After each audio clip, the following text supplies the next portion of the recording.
Friends कभी कभी क्या होता है कि हमारे घर में जब शैम्पू की बॉटल ख़त्म हो जाती है ना, तो हम दुकान से ये छोटे छोटे शैम्पू के पाउच लेकर आते हैं और इससे ही हम अपना हेयर वॉश करते हैं। तो पूरी तरीके से तो एक बार में इसका हम यूज़ नहीं कर पाते हैं। जब हम एक पैकेट का यूज़ करते हैं तो उसमें ना कुछ शैम्पू होता है जो कि बचा हुआ रह जाता है और हम उसको वेस्ट समझ कर फेंक देते हैं। लेकिन अब इसको वेस्ट समझ कर फेंकना नहीं है। इस बचे हुए शैम्पू का ना हम बहुत से कामों में यूज कर सकते हैं। तो उसी से रिलेटेड ये वीडियो है, तो वीडियो अंत तक बने रहिए और पसंद आए तो लाइक शेयर सब्सक्राइब जरूर करिए। तो चलिए, मैंने एक खाली शैम्पू का जो पैकेट है वो ले लिया है, जिसको मैंने यूज़ कर लिया है। और अभी मैं इसको तीनों साइड से कैंची से काट कर आपको दिखाती हूँ कि कितना शैम्पू इसमें फिर भी बचा हुआ रहता है। तो आप देख सकते हैं कि यूज करने के बाद भी कितना सारा शैम्पू जो है वो इसमें चिपका हुआ है। तो हम समझ रहे थे कि ये वेस्ट हो गया था और हम इसको फेंक देते हैं। तो अभी मैं चलिए इसको ना यूज़ करके दिखाती हूँ। तो बचे हुए पैकेट का जो शैम्पू था ना, वो मैंने एक प्लेट में निकाल लिया है और इसका चलिए अभी जल्दी से यूज़ कर लेते हैं। तो फ्रेंड्स, मैंने ले लिया ये गोल्ड की चैन, जो कि मैंने काफ़ी टाइम से पहनी नहीं है और ये मेरे पास रखी हुई थी। तो ना ये इसका जो जब पहनते नहीं है कोई चीज़, तो रखे रखे ना थोड़ा सा इसमें जो कालापन है ना वो आ जाता है। तो जब हम उसको पहनते हैं तो वो बिल्कुल भी अच्छा नहीं लगता है। तो अभी चलिए ये जो बचा हुआ शैम्पू है ना, तो इसकी हेल्प से इसको बहुत ही अच्छे से हम साफ़ कर लेंगे। तो मैंने 2-3 पानी की बूंद जो है इसमें डाल दी है और हम जो मेरे पास एक ब्रश रखा हुआ था जो कि ख़राब है, तो चलिए उसकी हेल्प से ना इसको बहुत ही अच्छे से अभी साफ़ करते हैं। तो हमें बस हल्के हल्के हाथों से ही इसको रगड़ना है, ज़्यादा नहीं रगड़ना है। तो आप देखेंगे ना कि इससे बहुत ही अच्छे से जो हमारी साइन होती है वो वापस आ जाती है। और इस तरीके से ना आप जो चांदी की पायल वगैरह होती हैं उनको भी बहुत अच्छे से साफ़ कर सकते हैं। और बहुत से ऐसी बैंगल्स होते हैं जो कि ना हम ख़रीदते हैं, लेकिन वो गोल्ड के तो नहीं होते हैं, लेकिन बिल्कुल गोल्ड की तरह ही लगते हैं, लेकिन 6-7 महीने पहनने के बाद वो जो होते हैं काले पड़ जाते हैं। तो उसको भी हम ना इसी तरीके से बहुत अच्छे से साफ़ कर सकते हैं। ये बहुत ही अच्छा प्रोसेस है। और ना जब हम किसी निरमा या साबुन से साफ़ करते हैं तो इतना अच्छा साइन नहीं देता है जितना कि ना शैम्पू से दे देता है। तो चलिए अभी मैं ना इसको एक सिंपल पानी में ना धोकर दिखाती हूँ आपको। तो आप देख सकते हैं कि मैंने जो चैन पहले कैसी थी और अब देखिए कितने अच्छे से ना ये चमक रही है। तो ये बहुत ही अच्छा एक प्रोसेस होता है बचे हुए शैम्पू के यूज़ का। तो हम पहले तो इसको ख़राब समझकर जो है जो शैम्पू है वो फेंक देते थे, लेकिन उसको ना आप इस तरीके से यूज कर सकते हैं। बहुत ही अच्छा इसका यूज़ होता है। तो अगला इसका यूज़ है इन तरीके के कपड़ों को लेकर। तो ये मेरी बेटी की फ़्रॉक है जो कि ना पूरे तरीके की नेट की है। तो अगर हम इस टाइप के जो कपड़े होते हैं ना, जो नेट के होते हैं या शिफॉन के होते हैं, अगर हम उसको किसी निरमा में या फिर वॉशिंग मशीन में धो लेते हैं तो ये इतने बेकार हो जाते हैं ना कि पहनने के लायक ही नहीं बचते हैं। तो चलिए मैं ना अब इसको जो बचे हुए शैम्पू है ना उसी से ही आपको वॉश कर दिखाती हूँ।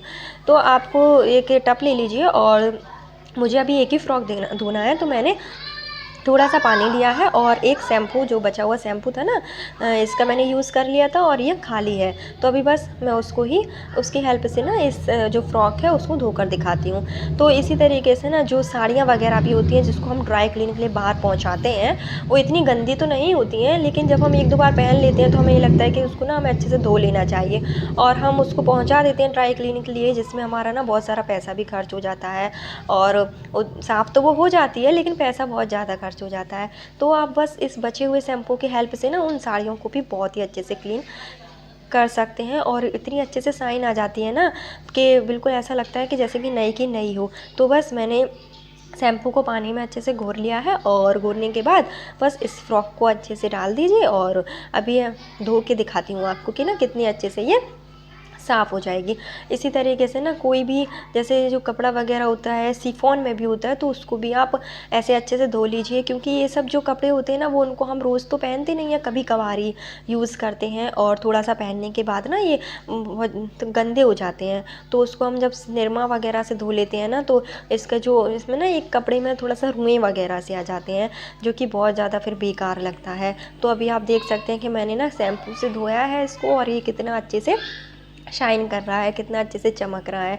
तो ये ना कपड़े धोने के लिए बहुत ही अच्छा सा ये अच्छा यूज़ होता है बचे हुए शैम्पू का। और आप लोगों को भी अगर घर में आप कभी भी कपड़े धोना हो ना इस टाइप से, तो आप भी ये जो शैम्पू होते हैं ना उन्हीं से ही धोया करिए। हमारा पैसा भी बच जाता है और जो बचे हुए शैम्पू का जो हम फेंक रहे थे वेस्ट समझकर उसका भी यूज़ हो जाता है। आई होप आपको ये टिप्स जो है वो बहुत पसंद आई होगी। अगला हमारा बचे हुए शैम्पू का यूज़ है बहुत ही यूज़फुल है। तो मैंने इसमें ना एक मग में 1 गिलास पानी ले लिया है और जो शैम्पू रखा हुआ था ना, मेरे पास एक कटा हुआ शैम्पू जो है वो रखा हुआ था, तो बस मैंने उसको भी चारों तरफ से काट कर और इस पानी में ना घोर दिया है।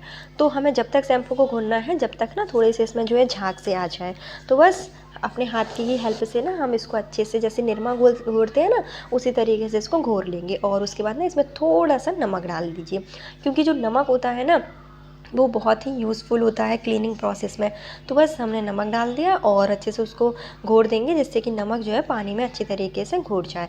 और घोरने के बाद चलिए इसका ना बहुत ही अच्छा सा यूज़ है जो मैं आपको दिखाती हूँ। तो इस तरीके से कोई भी बॉटल ले लीजिए, स्प्रे बॉटल ईज़िली हमारे घर में पड़ी ही रहती है। तो ये मैंने ना एक जो फेस वॉश था वो मेरा खाली हो गया था, तो वही मेरे पास बॉटल रखी हुई थी, तो उसी में ना मैं इसको भर देती हूँ अभी। और भरने के बाद जो बचा हुआ जो पानी है ना, इसका भी मैं आप लोगों को आगे यूज़ दिखाऊंगी। तो बस मैंने इसमें भर लिया है और चलिए अब चलते हैं इसके यूज़ की तरफ। तो बहुत सारे इसके यूज़ होते हैं। तो फ्रेंड्स, हमारे घर में जो मिरर होता है ना वो बहुत ज़्यादा गंदा हो जाता है, जिसको हम पानी से अगर धोते हैं ना तो इतना साफ़ नहीं होता है। तो बस इसी तरीके से ना हम हल्का सा ड्रॉप डाल देते हैं और घर की जो खिड़कियाँ होती हैं या जो हमारी टेबल होती है बहुत ज़्यादा गंदी हो जाती है, उसको हम ना बहुत अच्छे से साफ़ कर सकते हैं। और सबसे अच्छा यूज़ होता है इसको गैस को साफ़ करने में। तो हम इस तरीके से ना गैस को भी बहुत अच्छे से क्लीन कर सकते हैं। ना तो हमें किसी निरमा की ज़रूरत होती है, ना हम साबुन की ज़रूरत होती है। और बहुत से ऐसे इलेक्ट्रिक सामान होते हैं जिसको हम ना ब्रश से या पानी से नहीं धो सकते हैं और वो गंदे भी बहुत हो जाते हैं। तो इसी स्प्रे की हेल्प से ना हम इसको बहुत अच्छे से क्लीन कर सकते हैं। फ्रिज हुआ, वॉशिंग मशीन हुई, बहुत सी चीज़ें होती हैं जिसको हम अच्छे से क्लीन कर सकते हैं। और हमारा जो अगला जो यूज़ है ना वो तो बहुत ही यूज़फुल है। तो फ्रेंड्स, मैंने एक ये रुमाल ले लिया है और जिसका मैं यूज़ अभी नहीं करती हूँ। तो इस तरीके का आप लोग कोई भी रुमाल ले सकते हैं और उसको ना जो बचा हुआ जो शैम्पू है ना उसको आप थोड़ा थोड़ा करके इस रुमाल में ऐसे फैला दीजिए। और फैलाने के बाद वो ये जो रैपर है ना उसको भी इसी तरीके से रख दीजिए। और रखने के बाद रुमाल को अच्छे से फ़ोल्ड कर लीजिए, चारों तरफ से अच्छे से फ़ोल्ड करना है जिससे कि ये कहीं से भी ना फैले नहीं। और चलिए इसका ना बहुत अच्छा यूज़ है जो मैं आप लोगों को कर दिखाती हूँ। तो कभी कभी फ्रेंड्स क्या होता है कि हम बरसात के मौसम में हमारी जो अलमारी होती है ना उससे एक जो सीड़न वगैरह हो जाती है ना उसकी बहुत बुरी स्मेल आने लगती है। तो जब हम इस तरीके से रुमाल रखते हैं तो बहुत ही अच्छी सी ना खुशबू आने लगती है और हमारे कपड़े भी महक जाते हैं, तो बहुत ही अच्छी खुशबू आती है। तो फ्रेंड्स, हमारा जो अगला यूज़ है इसका तो वो भी बहुत यूज़फुल है। तो इस तरीके से जो हमारे शैम्पू के जो सैसे जो बच जाते हैं ना उसको आप हैंड वॉश के रूप में भी बहुत अच्छे से यूज़ कर सकते हैं। इसको आप फोल्ड कर कर कहीं पर भी बैग में रख लीजिए, ज़्यादा स्पेस भी नहीं लेते हैं। और बस आप ट्रैवलिंग पे जाइए या आप कभी सफ़र में जा रहे हैं ना तो इसको आप बहुत अच्छे से आप हाथ धोने में इसका यूज़ कर सकते हैं। क्योंकि कभी कभी क्या होता है ना कि हमारे पास पेपर सॉप नहीं रहता है, तो ये बिल्कुल पेपर सॉप की तरह ही काम करता है। और आप देख रहे हैं ना हाथ भी बहुत अच्छे से इसमें क्लीन हो जाते हैं। और ये जो बचा हुआ शैम्पू का जो पैकेट होता है ना इससे हम 3-4 बार अच्छे से हाथों को साफ़ कर सकते हैं। और इसमें ना एक सबसे बड़ी बात क्या होती है कि कभी भी ये स्पेस घेरता नहीं है, तो हमें बैग में इजीली हमारी बन भी जाता है। क्योंकि साबुन हुआ, कोई भी हैंड वॉश हुआ, वो ले जाने में बहुत ज़्यादा दिक्कत हो जाती है। तो उस तरीके से ना ये बहुत ही अच्छा यूज़फुल हमारा है। और चलिए अगला यूज़ हम आपको बताते हैं कि जो हमारा बचा हुआ पानी था ना, जो इसकी मैंने ये जो क्लीनिंग प्रोसेस में इसको यूज़ किया था, ये आगे बच गया था, तो उसमें ना आप क्या करिए, थोड़ा सा डिटॉल और मिला दीजिए। डिटॉल या सैवलॉन जो भी आप मिलाना चाहें तो ये सब मिला सकते हैं। तो ये जो हमारा बन गया बहुत अच्छा लिक्विड, इसमें नमक भी ऐड है, डिटॉल भी ऐड है और हमारा जो शैम्पू है वो भी ऐड है। तो इसको ना हम पोंछा लगाने के लिए फ़िनाइल के रूप में बहुत अच्छे से यूज कर सकते हैं। क्योंकि नमक क्या होता है कि पॉजिटिव एनर्जी देता है।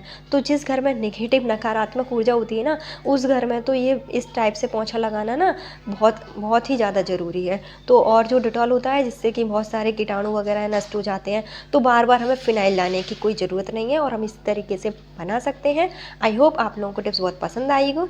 तो वीडियो को लाइक शेयर सब्सक्राइब जरूर करिए। कल